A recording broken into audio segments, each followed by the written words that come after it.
You can buy a new shortwave radio for $50, so why did I spend $500 on this 45-year-old Grundig? Because sometimes vintage really is better, and I'm about to prove it. Today we're going to be looking at perhaps one of the ultimate shortwave radios. In fact, one of the ultimate radios full stop. The Grundig Professional Satellite 3400 from the early 1980s. It's quite heavy as it weighs 8.9 kgs. So why did this cost the equivalent of $3,200 when new? It was absolutely feature-packed when launched, with 10 shortwave bands, AM, FM and a longwave. It was the first radio to feature a digital frequency counter, and it came with a removable quartz clock. And only the corresponding tuning bar will light up. Here we have FM, medium wave or long wave, shortwave 3 to 10. The Grundig 3400 is rugged with quality plastics and construction. Starting off with this sturdy carrying handle, it's solid, and on the front there is these chrome bars covered in rubber. These help protect the switches and knobs on the front if it were to fall over. And at the top you have these big chunky buttons, and this one is to switch to FM, this one is to activate the external antenna if you don't want to use the built-in antenna. This is to use the external input for a tape. This is for shortwave 3 to 10, this is shortwave 2, shortwave 1, medium wave and long wave, and each one feels robust and long lasting, just like the switch gear you'd find in the interior of a 1980s Mercedes. Barbers serve small amounts of alcohol without a license, but then I guess the question is, I was always in a fight because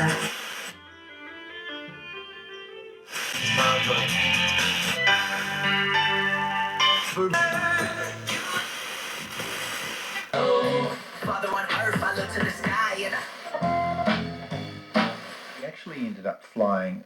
And there are 6 FM presets if you don't feel like scrolling through the entire dial. To set those FM presets, you come around the back and you adjust each of these pots until you find the right station that you like.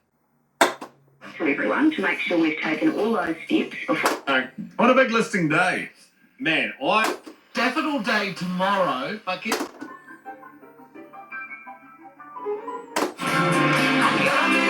Well, we're Greg Davies, who... The Grundig Satelit 3400 Professional performs really rather well on FM transmissions, picking up most stations with clarity and with relative ease, especially with the automatic frequency control. You might have heard there that there's a little bit of distortion, and I think that's down to the speaker here maybe not being in top form. It sounds slightly better when played through headphones, but it does also reveal one slight flaw with this system, and that is that this is only FM. It is not FM stereo, and thus the output from the headphone jack is just a mono output. It's almost as high as I am. It's got to be one of the largest aerials on any radio that I have seen. And there are individual knobs for each of the tuning bands. You have your headphone jack here, volume, bass and treble controls. This is a power switch. This allows you to illuminate the frequency counter. This puts on a tweeter if the conditions are right. And here is the frequency counter control. This turns on the BFO and SSB, and this is the interference limiter called ANL. And then we have this dial for automatic and manual gain control, a switch for the lower and upper sideband, and last but not least, that fine tuning for that BFO and SSB.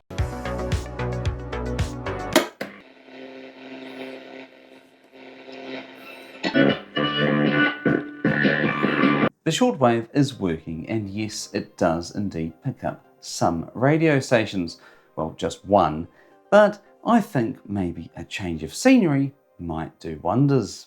With the radio now outside, how is that reception? Yes. It's a little bit better, but it's still hard to tune this properly. The reason it's a little bit more difficult is there's so many things to adjust. First off, you have the 10 bands for the shortwave. You have shortwave 1 and 2 in this band up here. And then you have shortwaves 3 to 10 down here. And you can select each of those shortwave bands by this big rotary dial on the side. And when tuning, you put the volume up and then you adjust this lever here, which seems to increase the static. And then you have an automatic gain control here, which makes it go from silent to actually be able to hear something. Then there's USB and LSB, which sometimes does something, and an adjustment for the BFO and SSB. Anyway.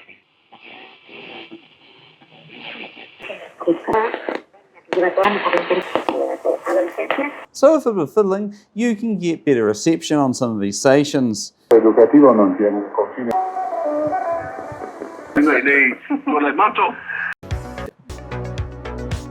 was the producer of the Tongan show. Written a ceasefire already, and for this war. One of the most trusted names in the industry. Medium wave reception on this radio is nothing short of excellent, with almost all stations coming through crisp and clear and very easy to tune. How's longwave?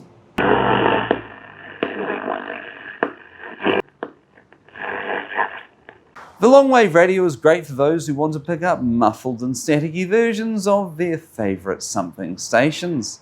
It's really hard to tell what I was listening to. It also has a tuning indicator which shows the strength of the station that you're tuned into.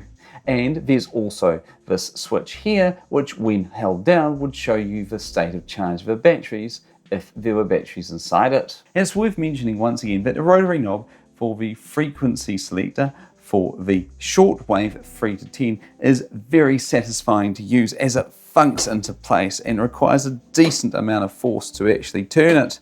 It's like the rotary dial on an old television set. Very, very clunky. Around back we have this little panel that can be removed, but it just reveals an empty box. Perhaps this was an upgradable feature, as there's absolutely nothing inside there now. There's an input for an external speaker, what looks to be an adapter input, and where you put the figure of 8 power lead and a voltage selector. You also have a connector for the tape, various aerial inputs, including one for your car, and of course the FM presets. At the bottom you have this removable cover which allows you to put in the 6 D-cell batteries required to power this beast, or the Grundig dry-fit battery. There's also a serial number here and model information here, and once again it states proudly that it's made in Germany. It really wants to drive this point home, as it's mentioned here. The Grundig Professional 3400 has reached legendary status amongst collectors and enthusiasts, and I can see why. I think it's the rugged appearance and no-nonsense attitude that appeals to so many.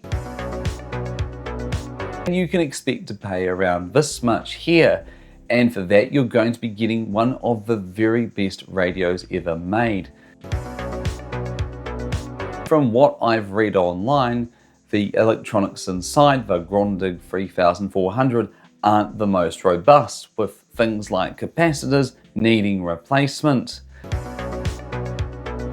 I admire the Grundig Professional 3400 satellite radio for its innovative features and its unrelenting, rugged attitude towards being one of the best radios that money could buy in the early 1980s. And it ain't no hi-fi system. Despite looking like a boombox, the sound that's coming from that singular speaker isn't the best. It's a little bit distorted and muffled. And if you enjoyed this video, then please hit that like button, subscribe to the channel, and hit that bell notification icon, and maybe tell me down below if you've owned a Grundig Satellite 3400 Professional, or maybe you've had a better radio, or maybe you can give me some tips on how I can pick up better signals in New Zealand. Anyway, that's it from me. Thank you so much for watching. I'll be along soon with more great videos.